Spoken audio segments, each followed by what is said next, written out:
We're back with Book of Experts TV, and today we are talking referrals. Everybody loves having referrals come into your business. In fact, almost every coach, consultant, expert that I talk to, their number one way of getting business is usually, I get referrals from other folks. That's a great sign you're doing good work, but are you getting as many referrals as you want? Could they come in a steady stream, a more consistent basis? How referable are you? These are some of the questions that I get asked. I hear from our community of experts. They're talking about how to make the referrals happen more often in a more consistent way. That would be great for your business too as well. That's what we're talking about today with our expert panel here on Book of Experts. Time for Book of Experts TV. Topics you love. Experts you trust.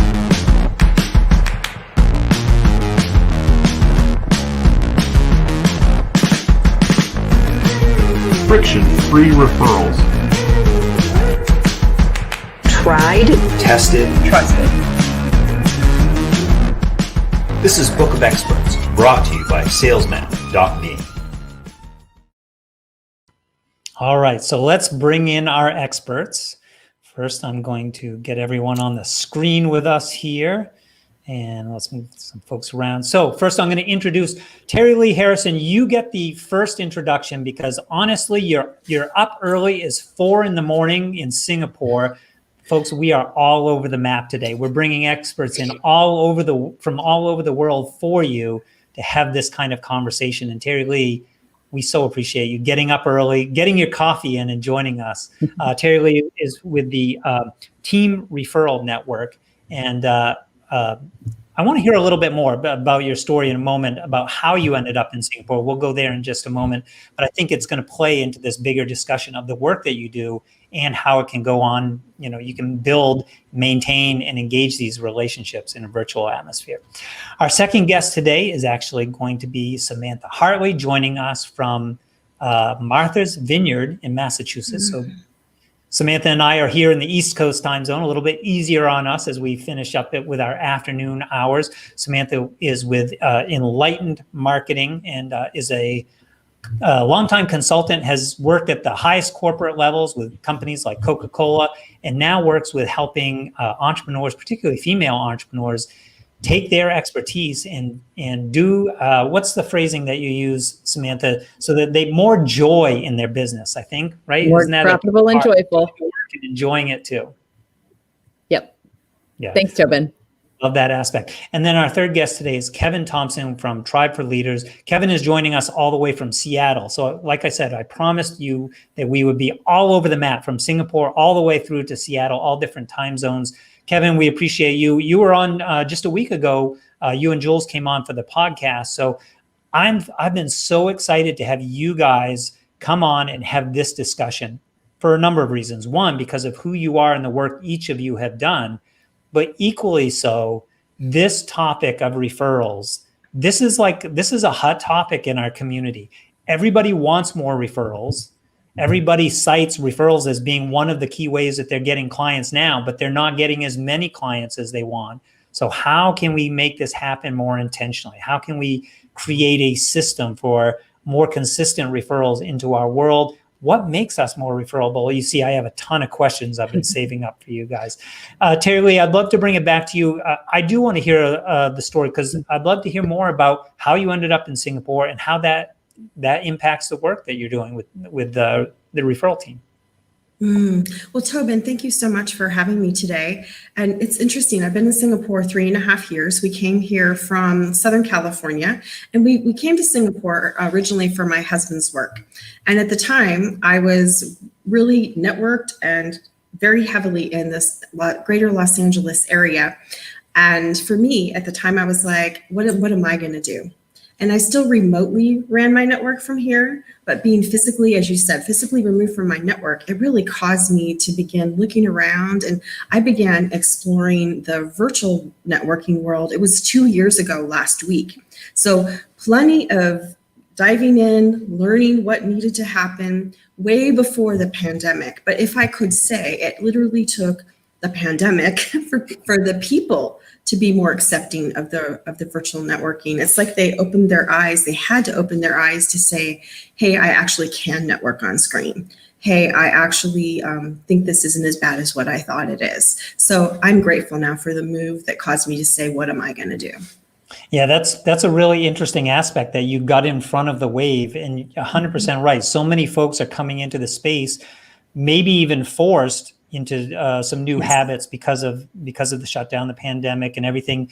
We're doing business a little bit differently than what we might have expected, but finding in some ways it can actually work really well. And when things return to normal, well, I don't know if they'll ever fully return to normal, but we may keep some of these habits. We may keep some of these efficiencies in new ways of doing things. So I love that aspect. I think we'll explore into that a little bit more.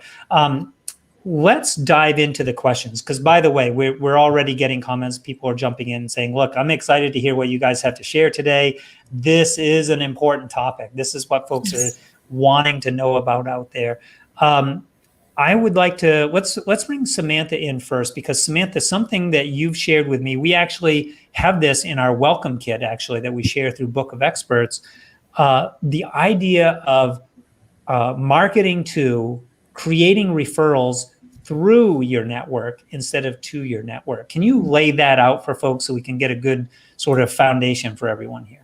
Yeah, I think the negative association we have with people who are looking for referrals is that they come to us and they try to sell to us. And if you think about who's in your network, there are, let's say you have 250 people in your network, but the opportunity isn't for me to go to you and say, hey, Tobin, do you want to buy my thing? Hey, Kevin, do you want to buy my thing? Hey, Terillee, do you want to buy my thing? It's like, who do you know who? So I get to move through you to your 250 people. And then suddenly that puts me in touch with so many more people. And so it also feels less yucky when you're trying to market yourself, because you're not like, hey, Tobin, do you want to buy my thing? You're like, Tobin, I'm super excited about some results I've been getting with clients lately, and I would love to tell you about them, because I wonder if you don't know other business professionals who could be who are looking to get results like this. So suddenly it's not a conversation between you and me, but it's like we get to zoom out, and a lot of that discomfort will fall away. So Kevin, I'll bring you over, because I know one of the things that you guys do at Tribe for Leaders is you're structuring in many ways or helping facilitate the strategic partnerships between individuals and businesses that can really help them take it to a whole another level, maybe even a level they hadn't even yet conceived of or imagined themselves. How important is it to have a structured strategic partnership approach, as opposed to staying in touch with your network the way Samantha described it, of touching base? This is what's going on in my world. Here's some recent results that we got. Who do you know that might be along the same lines? That sounds more conversational. Strategic partnership sounds like a more planned and structured approach. Yeah, absolutely. That's what we've been all about as Tribe for Leaders, is really helping people who want to have strategic partnerships, who want to form strategic partnerships. But really, what it comes down to most, Tobin, is in order to do that, you have to attract the right people to start with. And the kind of people that we attract with, there's two big things we're looking at. We're looking, that they have an established business with a track record of getting great results for their clients. And on the other side of the coin, they are also some of the most giving, generous, lead with a helping hand people of integrity that you'd meet as well. And when people show up, when entrepreneurs show up this way to give, to help, to contribute with that, that's what they want to do. When they show up that way, and when everybody in the group shows up that way, well, everybody gets to be on the receiving end too. They also get what they need in return. So it's not about, kind of like, alluding to what Samantha said, it's not about, hey, what can you do for me? It's what can I do for you? And here's how we help our clients. Here's what we do here's how we provide results for our clients. And being of service to others, then that's how you get people talking about you. That's how you get people referring you.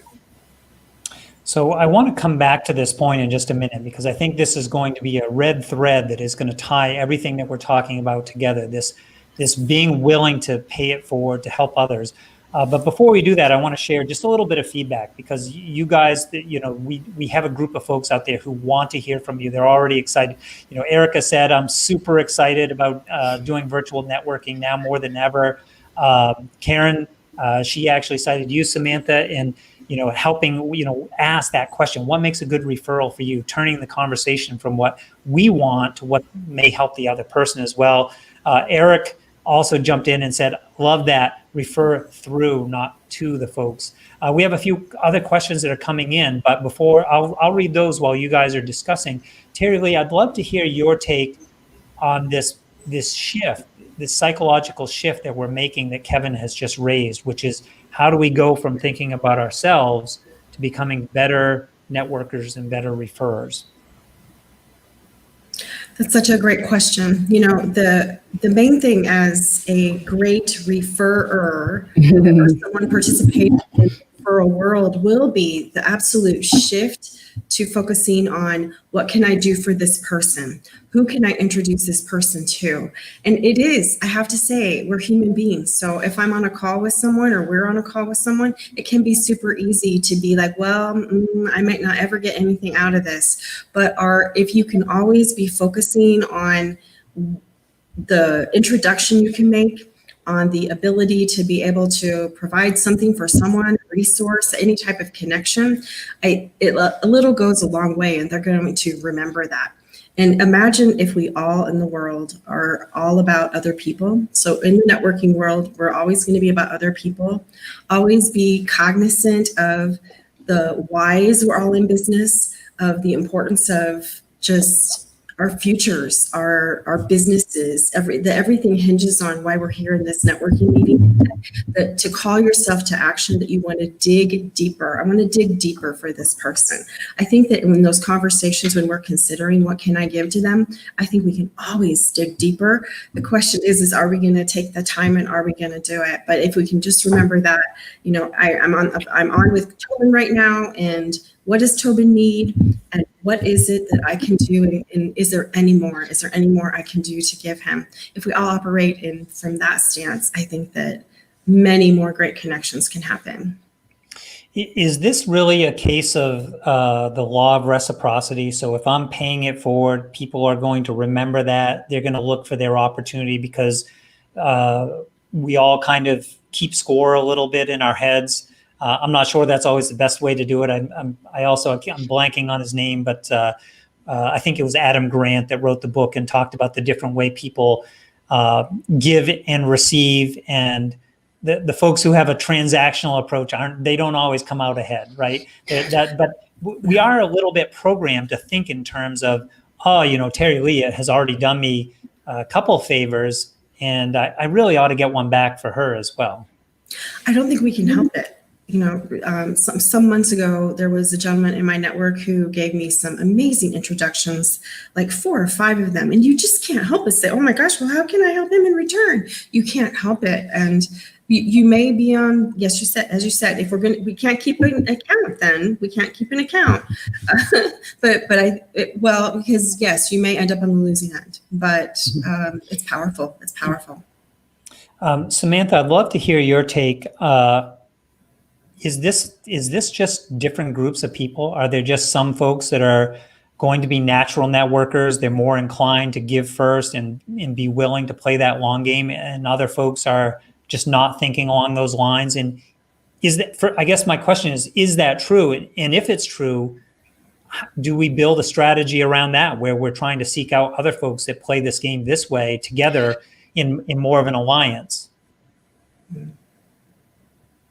Well, I'm really glad you asked this question, because for me, I was thinking of when I first started, I was several years in business, and I really struggled to give referrals. It didn't come naturally to me. And I thought, maybe I'm just not that kind of person. But as Terillee's describing, it's like you have an abundance mentality. And I was like, well, I have an abundance mentality and I think I'm generous, but it didn't happen for me. And I joined a referral network, and then I would struggle every week to come up with referrals. And then suddenly, I began eventually to build the muscle. So it was something that was important to me, and I learned how to do do it. So I feel like I want to encourage people, if you feel like I get referrals, but I struggle to give them, it's a muscle and it's a skill, and you can learn and improve it just like anything else. And so I think there are ways to learn how to do it, which is to, be intentional. So sit down with some people who maybe have sent you referrals and think, like, who could I introduce this person to? It might not be a literal referral. It might just be an introduction, but it's still a starting place.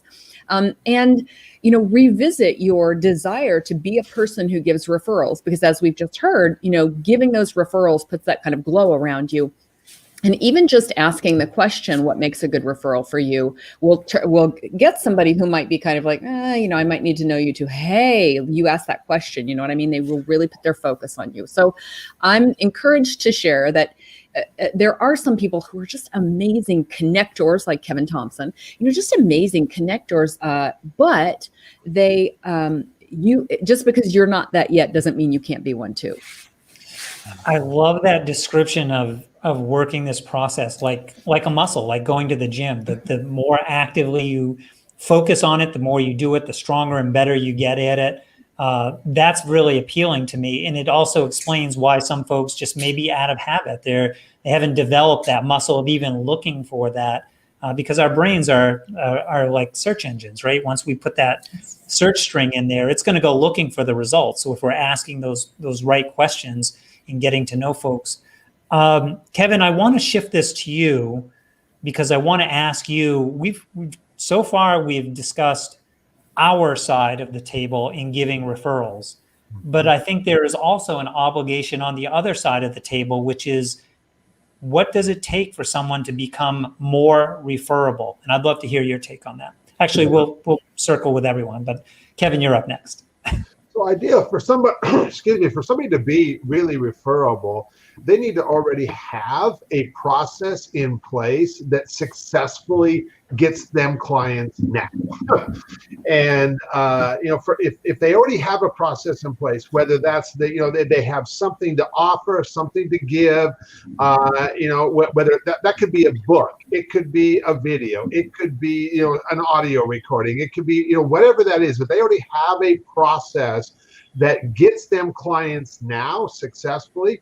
That makes it really easy for me to refer them. And then the other piece of it too is like, I need to know what their skill set is. What are they just really world class at, that it makes it nice and easy for me as I'm talking with people. Because the way I end up making referrals is just having conversations with entrepreneurs. I do that all the time. And when they start sharing about something they're working on that they're trying to make a reality, or a challenge that they're dealing with, my brain just defaults to, okay, based on what they're sharing with me, who do I know that would be the best person or persons to refer this person to? And then I'll just make those introductions. But to be able to, have those things in place, that you're already, you've got a model in place, whatever you have now that gets you clients successfully, you need to have something in place to make it for somebody like me to be able to make those referrals. So what I'm hearing you say, Kevin, is that those mechanisms, maybe it's a lead magnet or a funnel or something that has successfully been bringing clients into the business, allows you to put someone in that stream. The stream's going to carry them through the process and help with that introduction. Terillee, I'd love to hear, what are you looking for to help? What makes people more referable to you?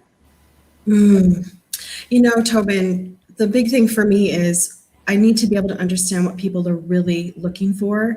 And I think that most business people that I run into, they struggle with being able to articulate that.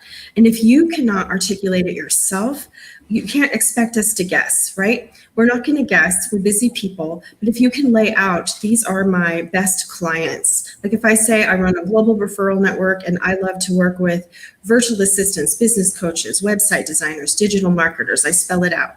And then second step, the truth is one client at a time is amazing. But when I'm able to say how you can introduce me to more than one client at a time. So maybe that is being a speaker on an online summit these days. Maybe that is opportunities like this to be on a panel and speak to other people's audiences.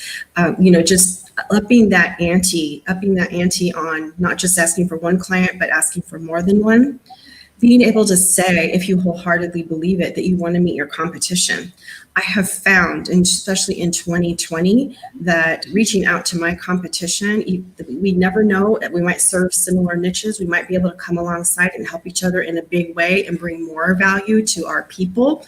And then lastly, the partnerships that Kevin talks about, that is crucial. And being able to articulate the other people who share your clients, and it's not competition where you can create synergistic relationships. But if I don't come to you and say, look, I love to meet, as someone who helps people grow their business, I want to meet podcast coaches, I want to meet business coaches, I want to meet the people who train speakers, the people who train authors. If you can't articulate these lists, your referability, I hate to say it, as much as you're trying, you can really level up what you're receiving when you'll be able to ask for what you're really looking for.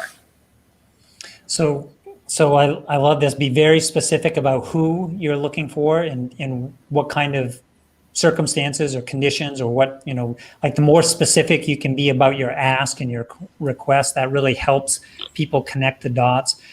Samantha, I'm going to come to you in just a moment because I want to hear your take. Before I do that, I want to get on the screen because we've got some great chatter going and I appreciate you guys. Listen, by the way, if you're new and you're commenting with us, tell us you're new. We'd love to know that you're a new member of the audience. We'll certainly follow up with you. This is something that we're doing, these expert panels we do on Monday evening, early evening, on a regular basis. We pick a topic, we bring the experts in, and of course, you're going to want to join us right after the expert panel wraps up. We're going into speed networking. So make sure if you haven't seen that, I will get a link into the comments for you in a moment, but you'll want to join us there. We'll be doing that at the top of the hour. On the screen, Erica had shared, this great question that one of our, I know Sylvia as well, very brilliant thinker in the sales training space, who's asking, what are you working on right now that has you really excited? She wants to tap into that energy right up front. What can I celebrate with you? And Erica said, I love that. And I love it too, because it brings the energy right from the beginning of the conversation. So I wanted to get that on the screen, both as a shout out to Sylvia and Erica for sharing that and edifying someone else as well. Samantha, let's come to you. I'd love to hear your take on what makes folks referable and what is our obligation? What do we need to do on our end? As referrers or as referees? To be more referable, specifically. I think to be referable, it's really important that you get results. And, it's kind of the obvious thing, but it isn't obvious. And, a lot of my clients are working with corporations. And when you take a risk and bring someone in and introduce them into your corporate client, it's an incredible risk on you. And so you can remove that risk from the person that you're going in with who has referred you in by having an impressive track record that you can communicate through case studies and success stories, and coming in with that kind of confidence of if you take the risk to bring me in, you can trust that I'm going to treat your referral right.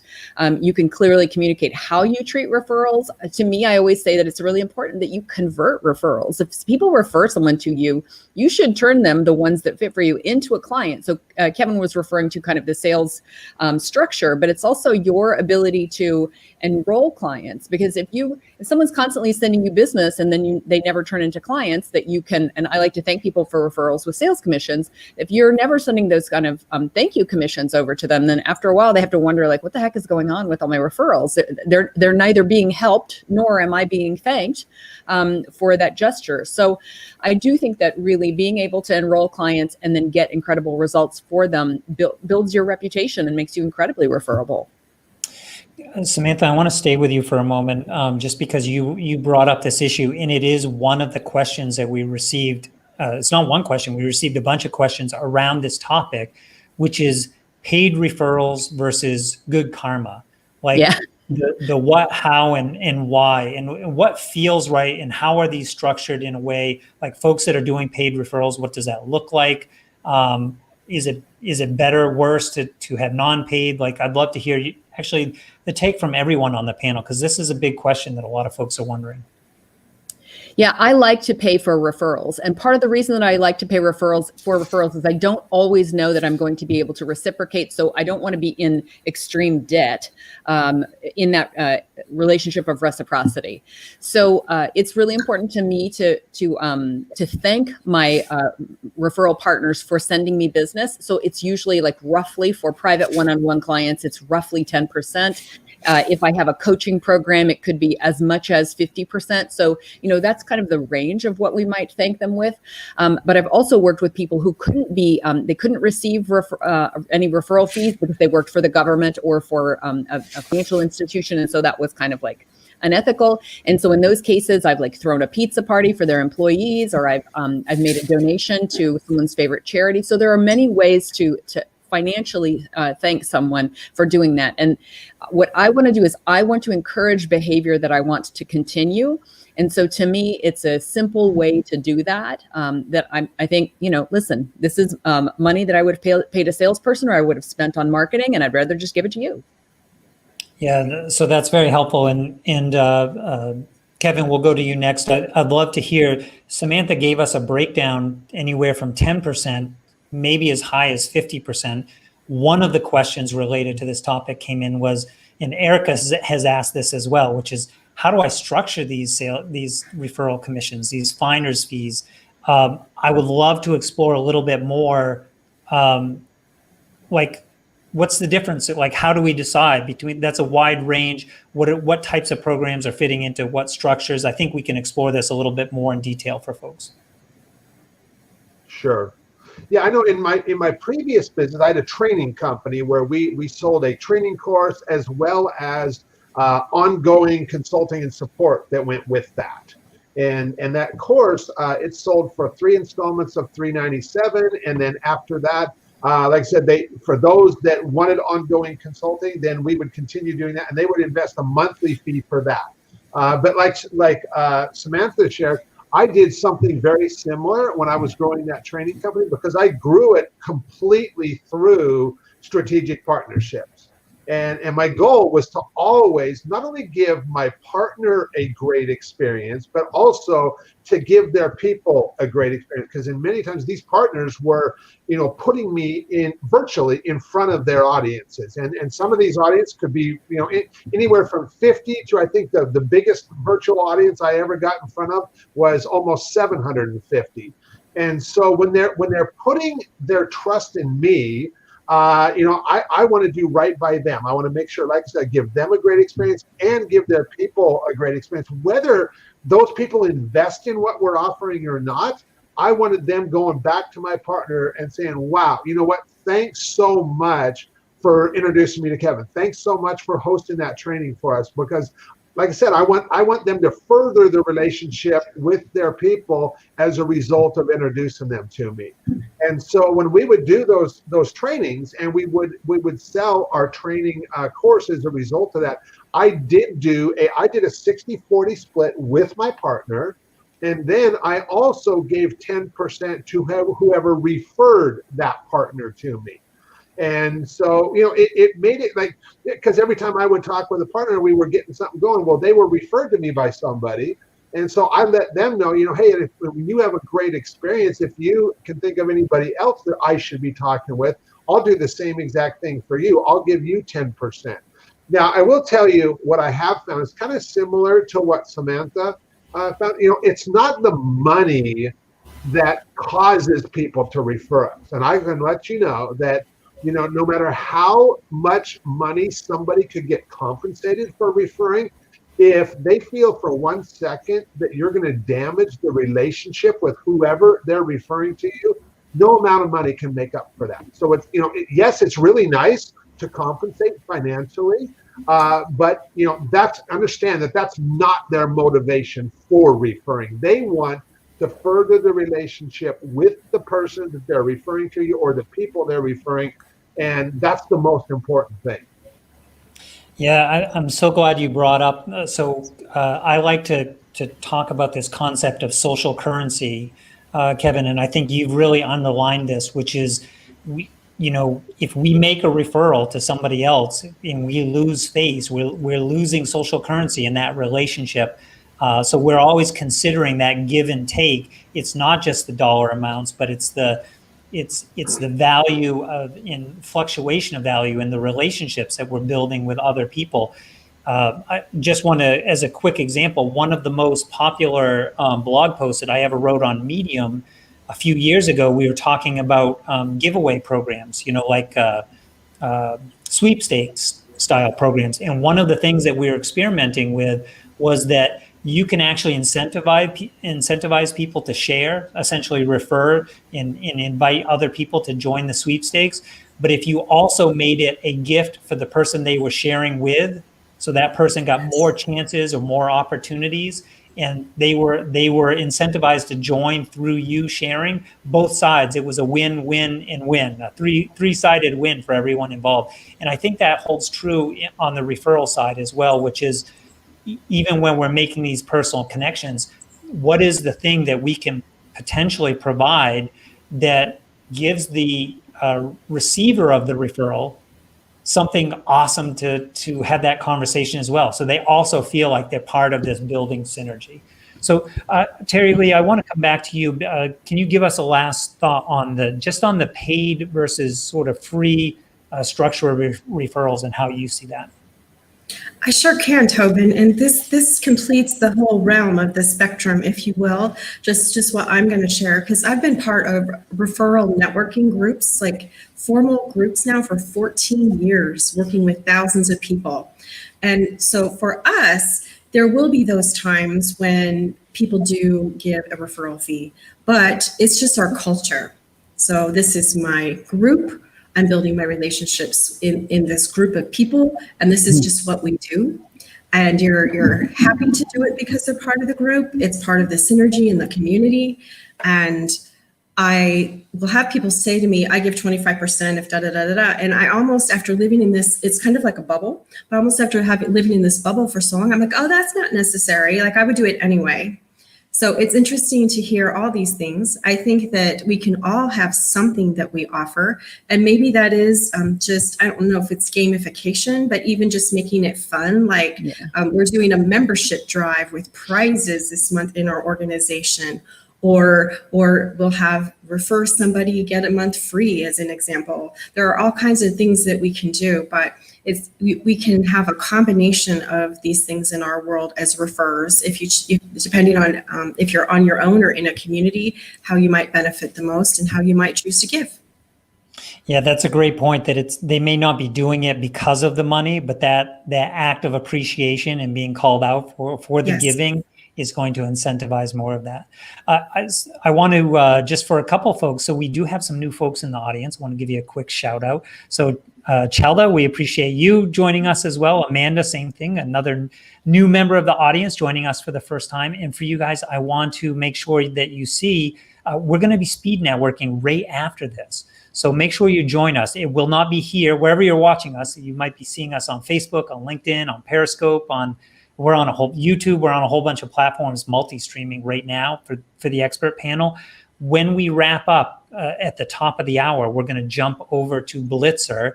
That link is in the comments, and you can join us there. You can talk with our experts. They're going to be joining us as well, and so you might get matched up with them. You can have a one-to-one conversation. It's very short. It's 5 minutes or less. So you're going to meet 5, 6, 7 really cool experts, whether from the audience or from the panel. It's part of the fun thing that we do. So I hope you guys get a chance to join us there. I also want to call out, if I can find it here. So I think this one came from Steve Markman, who shared, I want to bring this up on the screen because I think this is a good one. He said, it's helpful to give talking points to increase those chances of being referred. And this was in my notes of something that I wanted to share. Something I've found particularly useful is the story element. Being able to share a story about the person you're referring to, because those stories tend to carry on. There's a longevity in them. A really good story I will remember, and most likely if I share that with the person I'm referring to as the context of why they might want to meet this other person. I do this quite often. As an example, with my partners, I might say, Caitlin has written 2 books on sales, or Janet, she was the one who, after being told nobody could do it, went out and sold, several 100K consulting coaching programs next week. When the person who was delivering the program said, nobody can sell this except me. So she just said, I'm going to do it. And so those kind of stories allow someone to, wow, it makes an impression. It sets a context for the conversation. I think that's where you were going with that as well, Steve, with the talking points. Less, it might be a fact, it might be, some unique angle, but if you can have something that is memorable, people can carry that with them, and it's that much easier to make that connection. One of the questions that I wanted to ask you guys about is, what are you looking for in a strategic partner as you're surveying not just the one-to-one referrals, but Kevin, I'll go to you first because you had brought this up, but the idea of getting in front of other audiences. You had mentioned sometimes big audiences and being able to make an impression there. What are you specifically looking for as you plan out and do outreach to strategic partners? So, especially with what we're doing in Tribe for Leaders right now, we are very intentional about who we invite into that group. And our whole goal right from the beginning is to provide an experience for them so that, they want to tell other like-minded entrepreneurs about it.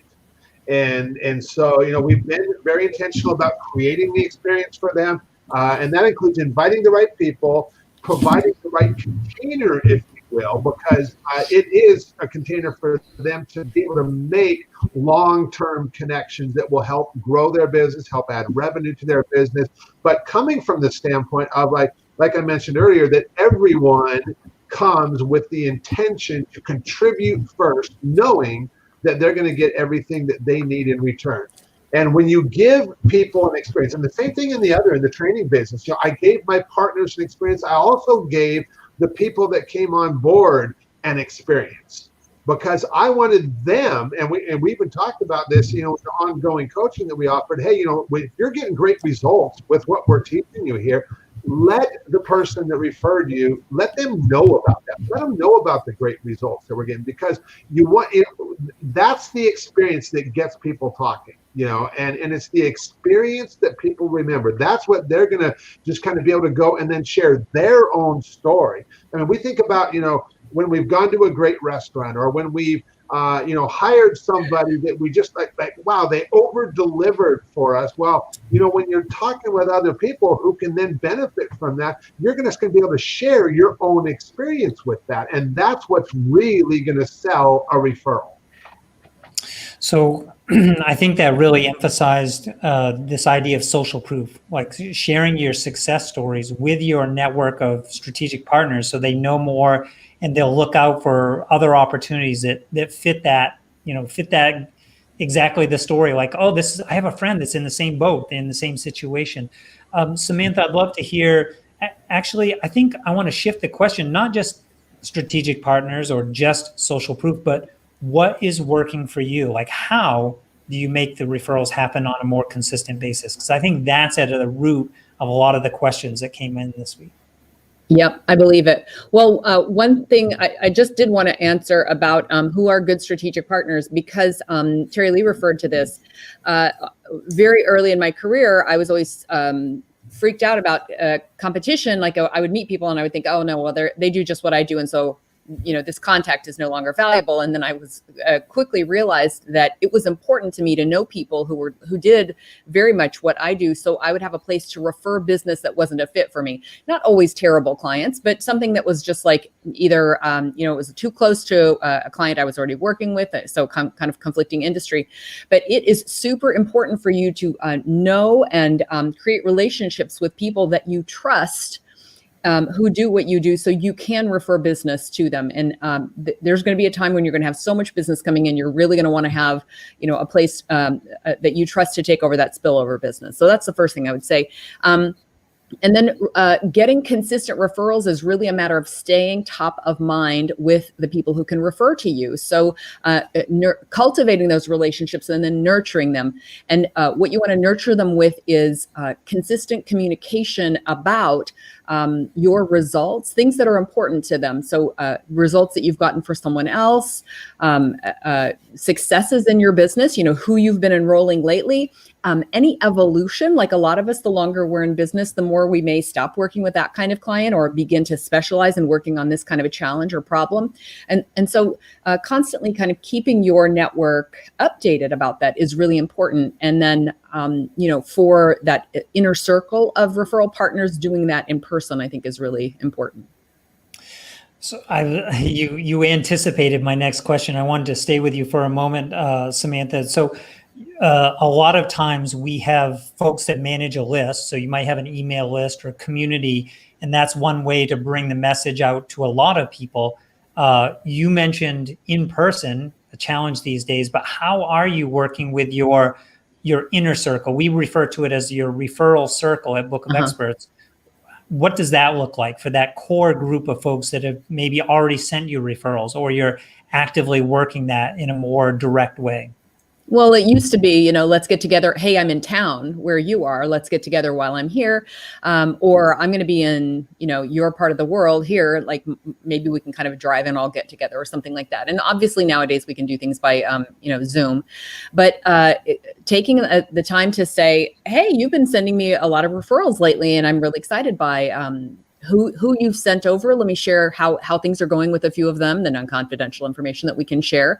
And then like, what's going on with you and how can I be of service to you? And I think that, very often those are the relationships that this is a true friendship, at least deep colleagues, like a very heartfelt relationship that we have with these ones. And so I think prioritizing them in your calendar and making sure that I'm going to make sure an effort to have a meeting with these 5 people over the next 3 months and, fit them in.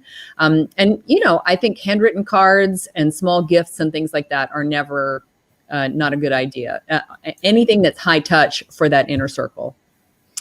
One thing I want to emphasize that Samantha shared earlier, Terillee had mentioned it first, Samantha has echoed it. So I think it's that important for us to underline here, which is, being able to connect with folks who you might otherwise have thought of as your competition. So they do similar work.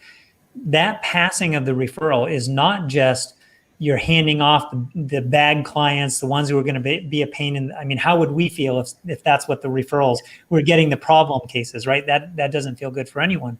But many times, if we want to step into our best and highest work, our genius zone, if you want to call it that, it is being very clear and specific about, I'm going to take this kind of work on and I'm going to fly with this, which means there's work around the fringes that can be a much better fit and allow other people to have that same genius zone experience, which is adjacent to, but not exactly an overlap. Yeah, so I just wanted to make sure that we got there. Terillee, I'd like to bring it back to you. Can we talk a little bit about what are some of your habits, some of your best practices? Like what's working for you in this referral space? What's really working for me is exactly what we've been talking about, and that's building some of the strategic partnerships. And the one thing that I look for in building them is not only, and I think you all do too, it's not only the person themselves, are we aligned in our values? Are we aligned in our goals? Where are we on our journey? Are we both in growth mode? Are we able to help each other? But I also have to love their product, if you will. I have to believe that their product is something that can serve many people, that my people would be looking for it. And as I'm being a raving fan and talking about what they're doing and introducing them to my people, that my people will be able to benefit from the service so highly. And so I'm always on the lookout. I always recommend to people, Tobin and company, that we spend 80% plus of our time networking with our strategic partners and looking for new ones to build relationships with. So for me, it starts with, I liken it like the first date. Sometimes on a first date, you might get totally excited and you might think, I'd sure like to marry this person. But as you know, we must take our time to decide from the first date, will we have a second date and where will we go from there? So the truth is, starting with a first date and possibly moving to what is the one thing that is next and taking it from there. If that went well, that's what's working for me. Even though, as I said, sometimes I get excited and think, wow, I really want to marry this person. Yeah, the dating analogy is great because it really conveys that the best relationships take time to build, and there's that rapport that's built up. Sometimes, weeks, months, maybe even years that we really build the best relationships, the most lasting ones. And I also love the way you shared, Terillee, because I think I also, in my conversations as I'm meeting folks, I'm a buyer at heart. Like, I want to buy everybody's stuff. And if I'm struggling to find that angle with somebody else that I really don't see how I would use this or get excited about it myself, that's usually where I find that friction of, I'm not sure how I would make a referral here, or I want people to sell me on their stuff because I may not be able to actually buy at that point in time, but I know about it. I buy into the energy, the concept of it, which allows me to become a really good referral source because I'm out there talking to a lot of folks, and I know I'm going to come across someone who's going to be a great fit for that.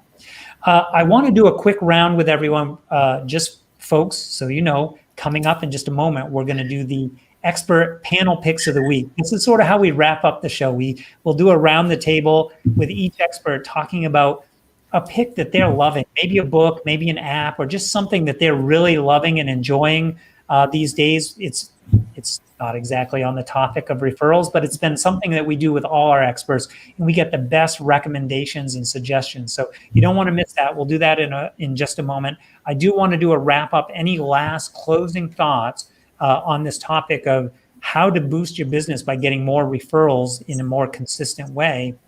We'll hear from each of our experts as we start to wrap up. And again, make sure you join us because we have another Susan Taub. She actually said, I'm new as well. Susan, I hope you join us in the networking, the speed networking we're going to do afterwards. Check in the comments wherever you're watching us. There's a link to Blitzr. You can also find us on Facebook and on LinkedIn. We have events there as well. We want to make sure that we get a chance to connect all you awesome people together so that we can have a deeper conversation about this topic.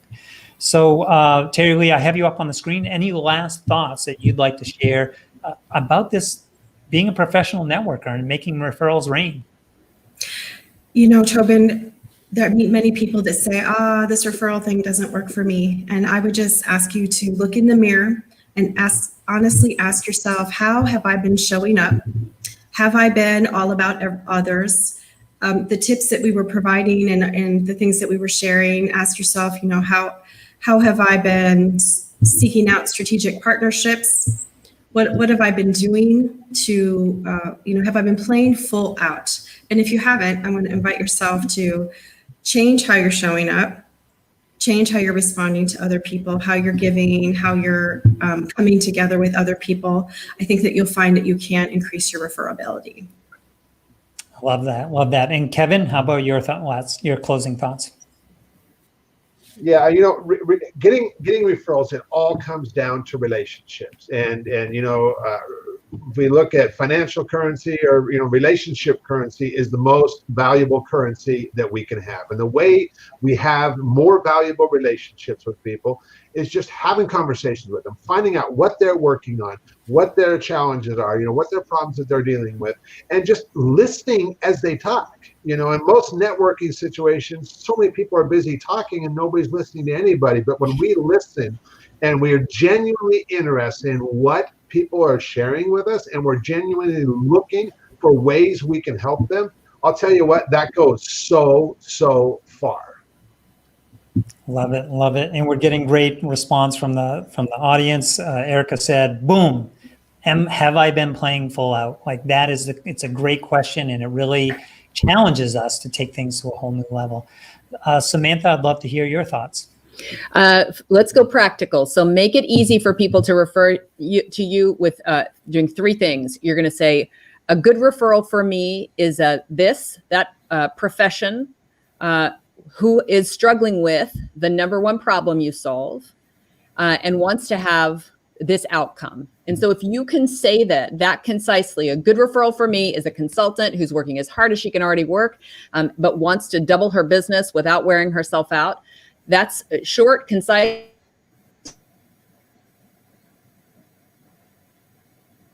I think we lost Samantha. She broke up there. Fortunately, we were able to get that formula in though, because I love that, a good referral for me is this type of person who's looking for this kind of result. So Samantha, any last thoughts? We lost you for a second there, but I'll bring it back to you. Oh, I'm sorry. Hackers came in. Yes, this profession who is dealing with this problem, you're going to name the number one problem you solve, problem or challenge that you solve for your clients, looking for this outcome. That's the structure that you want to go with. Beautiful, beautiful. Now, folks, we have about 5 minutes to do our expert panel picks of the week. We'll do that really quickly. Then we're going to be jumping over to Blitzr to get ready for the networking. Samantha, I just had you up. I'll stay right with you. You'll give us your pick of the week. I have a visual. It's a book called No Hard Feelings, The Secret Power of Embracing Emotions at Work. I've written about this on LinkedIn, that I think it's really important for us not to de-emotionalize, but to really trust your emotions and bring those in. Use them to make decisions. Don't be like, I'm a robot, especially right now during pandemic. So this is a great book about how to handle hard emotions, difficult people at work, all kinds of good stuff. And follow them on Instagram, Molly West Duffy. These wonderful illustrations are really inspiring. Love it. Love it. We get a lot of great book recommendations. Love the Instagram as well, because, then you see these pictures and it just, allows you to sort of step into the material and see how it speaks to you as well. Kevin, you're up next. Yeah, I'll tell you, the best book I have ever read, hands down, is a book by Bob Berg called The Go-Giver. And that book literally changed my life. It's a quick, short read. It's in a story format, but the lessons in there are so doggone powerful and will just really expand on everything that we've been talking about here today. Yeah, very, very relevant to our conversation about referrals and building this aspect or strengthening this aspect in your business. Terillee, I'd love to hear yours. I have an app for us today, and it's called Quick, Q-U-I-K, so no C, Q-U-I-K. And if I could just show you super quick, I took the music out. Oh, man. Oh, there's it going to go. So you can make, I do events, right? So, here it comes. But you can make cute little trailers. Like we could have had a cute video for the speed networking that's coming up. But they're very creative. You just insert your information, all kinds of music, all kinds of visuals and graphics, and it's stunning. And this is the free version. I can't imagine what the paid version does. So Q-U-I-K. Love that, Q-U-I-K. So folks can actually do this to promote and share, I assume, on social media. They have easy share buttons. And, we're all trying to catch people's attention, just stop the scroll for a second. And so if you can have that visually eye-appealing presentation of what you have coming up next so you can share that with others, that's a great idea. The thing I'm going to share with you guys, this one surprised me. So it is sort of an app, but I recently bought the Apple Pencil to work with my iPad. Now, I've wanted to do this for a while.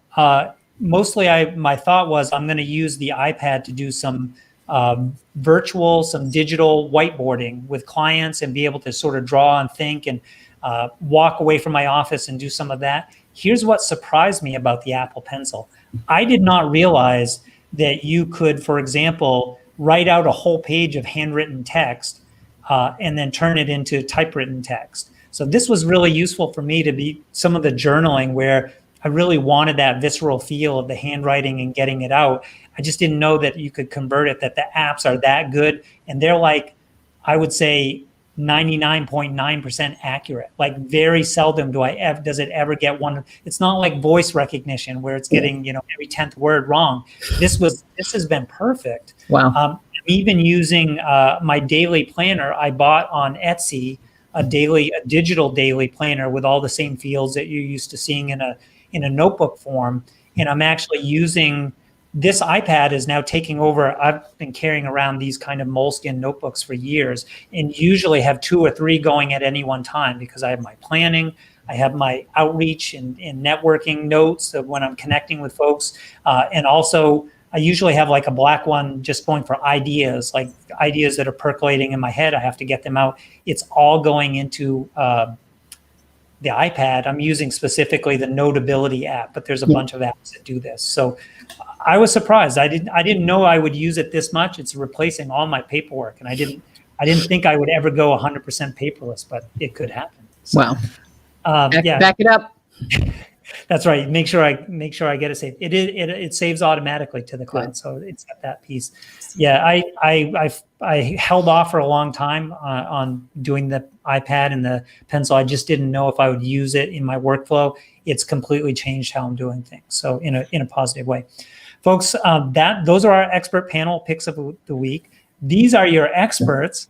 So appreciate you guys coming on. Can we do a quick round of call to actions? We've got to do this one quick because I have to jump over and get ready for you guys on Blitzr.